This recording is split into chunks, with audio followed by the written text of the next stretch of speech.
Hi viewers, welcome to our channel. ప్రస్తుతం మనతో పాటు సీనియర్ జర్నలిస్ట్ దామ బాలా సార్ ఉన్నారు. వాడితో మాట్లాడదాం. నమస్కారం సార్. నమస్తే సార్, నేనంతా కూడా కౌశిక్ రెడ్డి వర్సెస్ అరికపూడి గాంధీ వీళ్ళిద్దరి మధ్య వివాదం జరిగింది. ఆయన ఇంటికి పైకి దాడికి కూడా వెళ్ళారు, కౌశిక్ రెడ్డి ఇంటి పైకి. ఆ తర్వాత అరెస్ట్ చేసేసారు అందరినీ కూడా.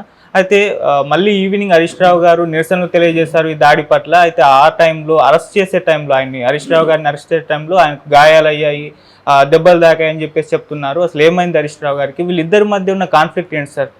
నిన్న యాక్చువల్గా తెలంగాణలో ముఖ్యంగా కొండాపూర్లో ఒక యుద్ధరంగాన్ని తలపించే విధంగా అయింది. దానికి ప్రధాన కారణం ఏంటంటే Arikapudi Gandhi BRS MLA Serilingampally. So ఆయన 2014లో తెలుగుదేశంలో ఉన్నాడు, తర్వాత బీఆర్ఎస్లోకి వచ్చాడు. బీఆర్ఎస్ నుంచి షేర్లింగంపల్లిలో గెలిచిన తర్వాత అతన్ని కండువా కప్పి రేవంత్ రెడ్డి కాంగ్రెస్లోకి తీసుకున్నాడు. అతన్ని పిఏసి పబ్లిక్ అకౌంట్స్ కమిటీ చైర్మన్గా ఆయన్ని చేశాడు. మామూలుగా అయితే పిఏసికి ప్రతిపక్షాల నుంచి చేసే సంప్రదాయం ఉంది. దేశంలో కూడా రాహుల్ గాంధీ కూడా ఇదే విషయాన్ని అక్కడ చెప్పాడు పార్లమెంట్లో. సో ఈ కాంటెక్స్లో వీళ్ళు ఆల్రెడీ కోర్టు ఫిరాయింపుల చట్టాన్ని అమలు చేయాలి, స్పీకరు 4 వారాల లోపల చర్య తీసుకోకపోతే మేమే సుమోటోగా తీసుకుంటామని తీవ్ర హెచ్చరికలు చేసింది హైకోర్టు.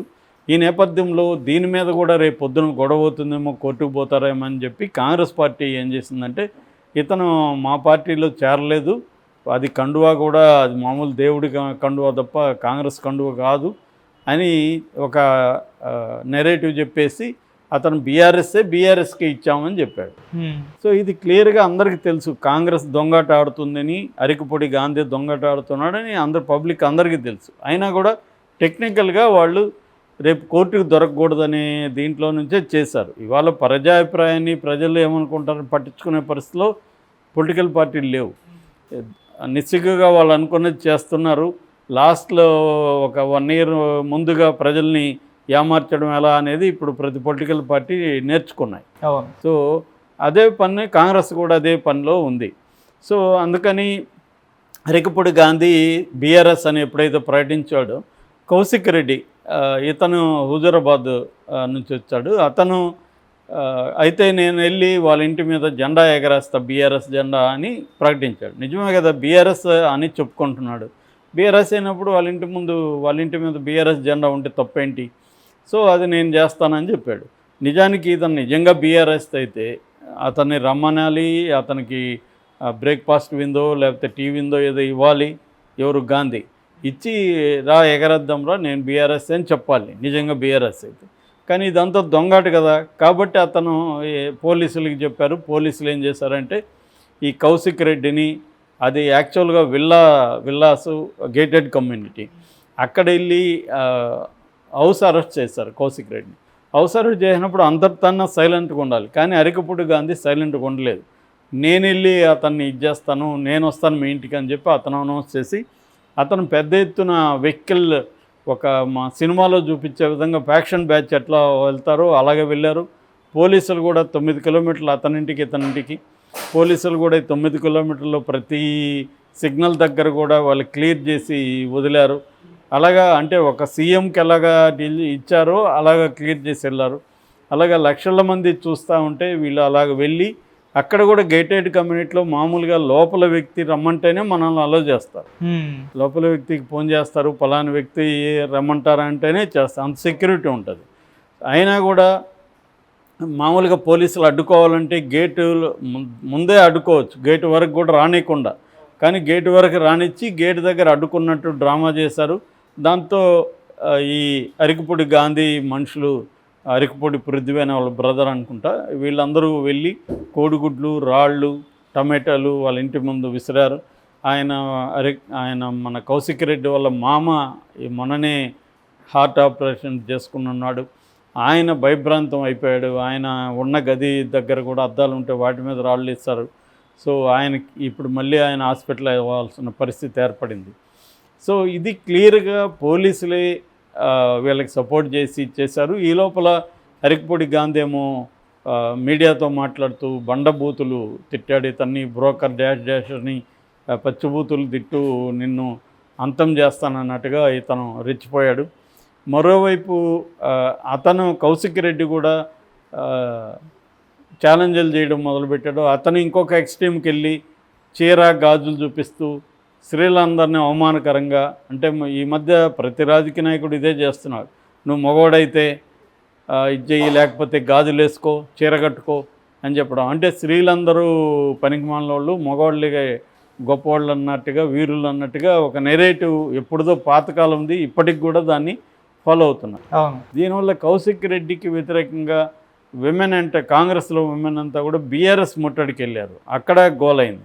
ఈ నేపథ్యంలో మన తన్నీరు హరీష్ రావు ఆయన రంగంలో దిగాడు. ఆయన వచ్చి పరామర్శించడానికి వస్తుంటే ఆయన్ని అరెస్ట్ చేశారు.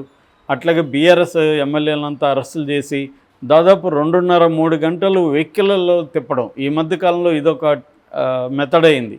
అరెస్టులు చేసినట్టు చేయడం, నిజానికి లీగల్గా అరెస్ట్ చేసినప్పుడు కోర్టుకు పెట్టాలి, అది చేయరు వీళ్ళు. అరెస్టులు చేసి వెహికల్లో తిప్పుతారు. వీలైనంతగా వాళ్ళని భయభ్రాంతం చేయడం, వాళ్ళని మూత్రానికి వదలకపోవడం, లేకపోతే నీళ్ళు ఇవ్వకపోవడం, అలాంటి హరాస్మెంట్ అనమాట. నిన్న కూడా అలాంటి హరాస్మెంట్ చేశారు. తన్నీరు హరీష్ రావును కూడా అలాగే బలవంతంగా చేయడంతో గొడవైంది.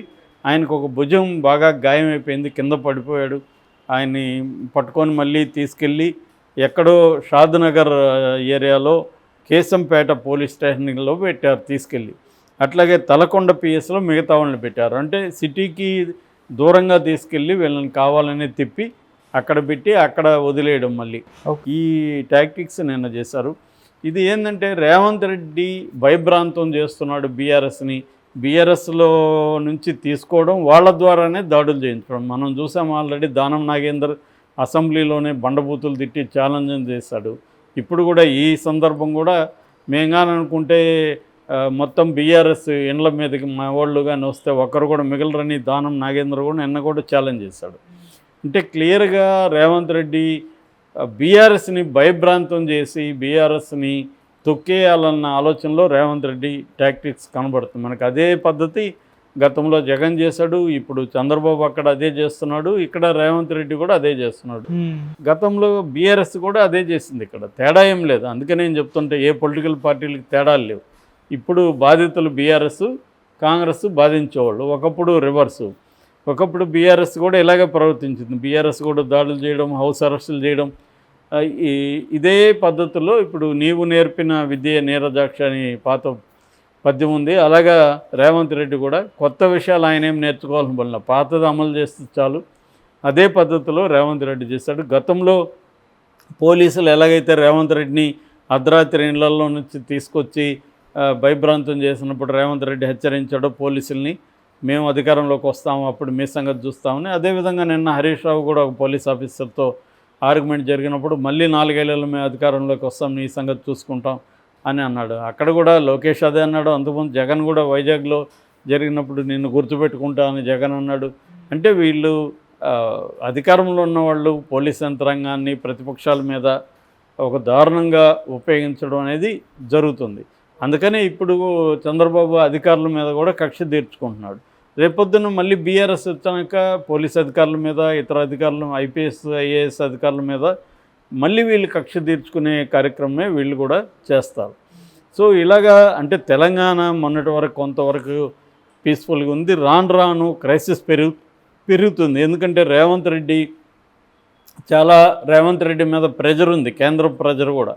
ఎందుకంటే రేవంత్ రెడ్డి పెర్ఫార్మెన్స్ తమకు అనుకున్నట్టుగా లేదనేది వాళ్ళ అంచనా. అందుకని ఒక ఫ్యాక్ట్ ఫైండింగ్ కమిటీ కూడా పెట్టారు. ఎందుకంటే పార్లమెంట్లో రేవంత్ రెడ్డి ఆధ్వర్యంలో కాంగ్రెస్ బెటర్ పెర్ఫార్మెన్స్ ఇవ్వలేదనేది వాళ్ళకున్న అండర్స్టాండింగ్.